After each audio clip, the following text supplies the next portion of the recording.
क्या हुआ कदर হাসান মাহমুদ ওই ধাক্কে ধাক্কে কথা কয় ইনু সাহেব কোথায় আসে না?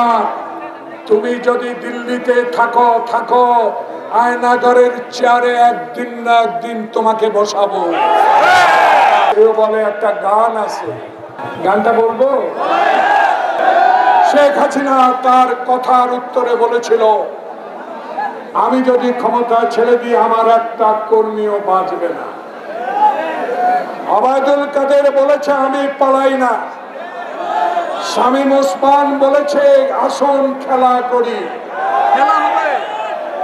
হাসান চট্টগ্রামের বলেছে বাংলাদেশে বিএনপির অস্তিত্ব রাখবো না। ওই হাসান মাহমুদ কোথায় তুমি?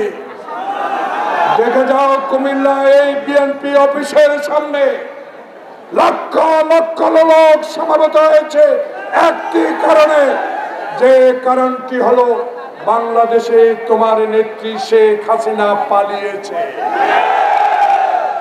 শেখ হাসিনা তুমি আজ বারবার উস্কানি দিচ্ছ, ডেলি নাকি বলে টুক করে চলে আসবো,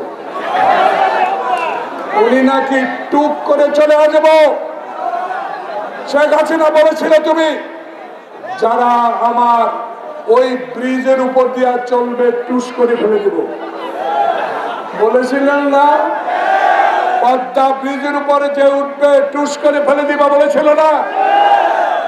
দেখে যাও তুমি এখন মুধির আঁচলের নিচে। আর বাংলাদেশ জাতীয়তাবাদীর শক্তির দল রাজপথে। কেউ বলে একটা গান আছে, গানটা বলবো? সময় হবে?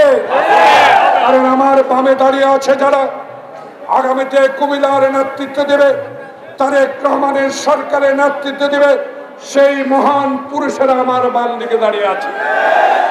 তাই আজকে বলতে চাই, জীবন নামের রেলগাড়িটা খুঁজে পায় না স্টেশন, তাই না? তত্ত্বাবধায়ক সরকার মুগ্ধে এবং খোকনের রক্তটা এখনো মুছে যায়নি। 7 মাস অতিবাহিত হলো, আপনি কি একটি স্টেশনের মতো কি একটি আওয়ামী লীগেরও খুঁজে পান নাই? শয়তান ধরো ডেভিল হান্ট এখন কেন? যখন সচিবালয়ে আগুন লাগলো, যখন হাসিনা উস্কানিমূলক বক্তব্য দিয়ে গাজীপুরে বৈষম্য ছাত্রদের উপর আক্রান্ত করলো, সেদিনের অপেক্ষা কেন ছিলেন? তাই আমরা আমাদের নেতা তারেক রহমান গতকালকে স্পষ্ট বলে দিয়েছে, আমরা ক্ষমতায় যাওয়ার জন্য লড়াই করি নাই।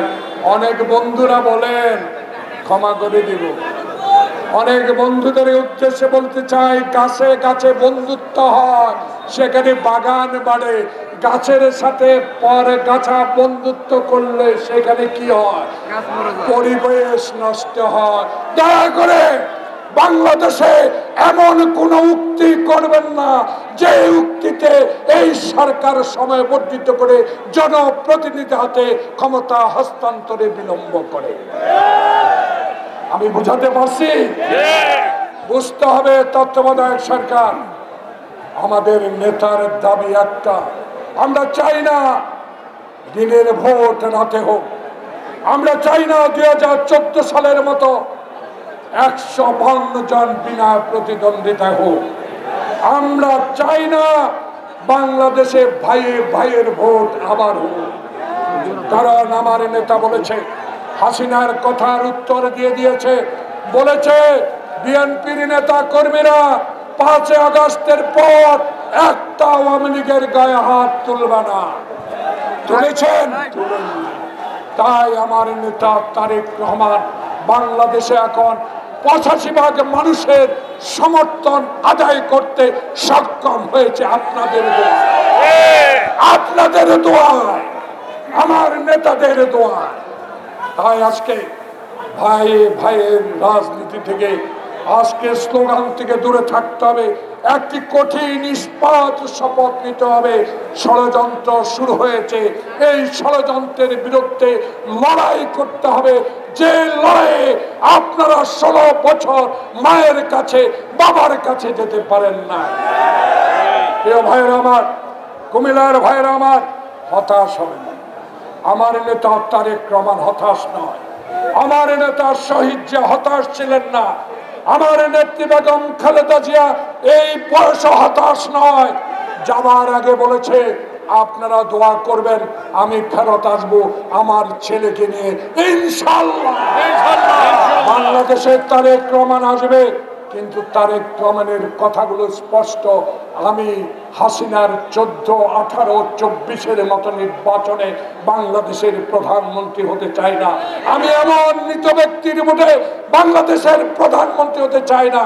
আমি আমার মায়ের মতো 91 সালে রশি টানিয়ে একজন আনসার, একজন পুলিশ দিয়ে যেই নির্বাচন হয়েছে, সেই নির্বাচনে আমার মা বাংলাদেশের প্রথম মহিলা প্রধানমন্ত্রী।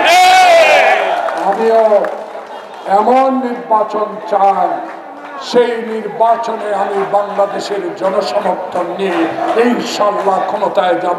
প্রিয় ভাইরা,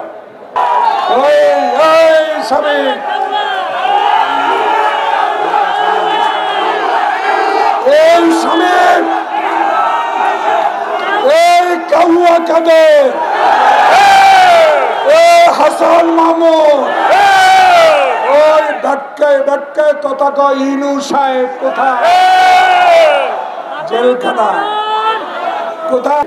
যত দেরি করবেন ষড়যন্ত্র ততই পাকাপোক্ত হবে। মঈন ফখরুদ্দিন হয়েন না দয়া করে। মঈনও বলেছে 3 মাস, আপনাকে 7 মাস সময় দেওয়া হলো। আমাদের সমর্থন কশিন কালো আপনার থেকে যাবে না, কিন্তু আমাদের দাবি আছে, আমাদের কথা আছে। কারণ আয়নাগরে জীবন দিয়েছে বিএনপির নেতা কর্মীরা, জেল কেটেছে বিএনপির নেতা কর্মীরা, আয়নাগরে অত্যাচারিত হয়েছে কারা? বিএনপি। আছে না? তুমি যদি দিল্লিতে থাকো থাকো, আয়নাগরের চেয়ারে একদিন না একদিন তোমাকে বসাবো। কেমন ঘুরে চেয়ারটা, কারণ সেই চেয়ারে আমরা বসে আছি। প্রিয় ভাইয়েরা, 16 বছরে 9.5 বছর জেল খেটেছি। হারুনের অত্যাচার এখনো বলি নাই, কিন্তু তত্ত্বাবধায়ক সরকার আপনি কি এখনো হারুনকে গ্রেপ্তার করতে পেরেছেন? এখনো কি যারা আমাদের চোখ উপড়ে ফেলেছে তাদেরকে আইনের আওতায় আনতে পেরেছেন? কারণ পারেন নাই। আপনার কাছে এখনো আশেপাশে আওয়ামী লীগ, শেখ হাসিনার প্রেতাত্মারা বসে আছে। 142 জন এসপি ডিসি এখনো কেন ক্ষমতায়? যারা 3 বারের ভোট করে হাসিনাকে ক্ষমতায় বসিয়েছে, আজকে তাদের বিরুদ্ধে আমাদের লড়াই। তত্ত্বাবধায়ক সরকার রোজার সামনে কয়জন চিনি সিন্ডিকেট ধরছেন? কয়জন আলু সিন্ডিকেট ধরছেন? যারা অতীতে এই সিন্ডিকেট তৈরি করে কোটি কোটি টাকা পাচার করে ব্যাংককে বাড়ি করেছে, কানাডা বেগমপাড়া করেছে, তাদের কয়জনকে আইনের আওতায় এনেছেন? যখন মির্জা আলমগীর ভালো কথা বলবে, যখন সত্য কথা বলবে, যখন দাদাদের বিরুদ্ধে কথা বলবে, যখন তিস্তার ন্যায্য হিসাবে চাইবে, যখন আমাদের উপর অত্যাচারের হিসাব চাইবে, যখন আমাদের গ্রেপ্তারের কারণ জিজ্ঞাসা করবে, তখন এই কিছু কিছু লেজুর ভিত্তিক দল এখন আমাদের বিরুদ্ধে কথা বলার শুরু। এরা কারা? এদেরকে সাবধান থাকতে হবে। জাকির সুমন, জাকারিয়া সুমন, ওয়াসিম, আপনার গুরু দায়িত্ব 10টি উপজেলা, 4টি পৌরসভা। অঙ্গীকার করতে হবে। পৃথিবীর ইতিহাস থেকে একটি ইতিহাস সৃষ্টি করেছেন। হিটলারকে কেউ বলছে সরাতে পারবে না, হাসিনাও বলেছে মাটি থাকবে না তবু আমি থাকবো হাসিনা। আজকে শামীম ওসমান আসেন, মাঠ খালি, ফুটবল আছে, আমাদের 11 জন আছে, এই সরকার সংস্কারের নামে দয়া করে আর বিলম্ব না করে ম্যাপ দিয়েছেন, রাস্তাটা দেখাই দেন কেমনে কেন্দ্রে যাব। আমরা অপেক্ষা করছি তাদের শীষকে ভোট দেওয়ার জন্য। আমাদেরকে রাস্তা দেখাই দেন। এই রাস্তা দেখাতে দেরি হলে সচিবালয়ে আবার আগুন লাগতে পারে। আওয়ামী লীগেরা, এই আওয়ামী লীগ ষড়যন্ত্র আবার শুরু করবে।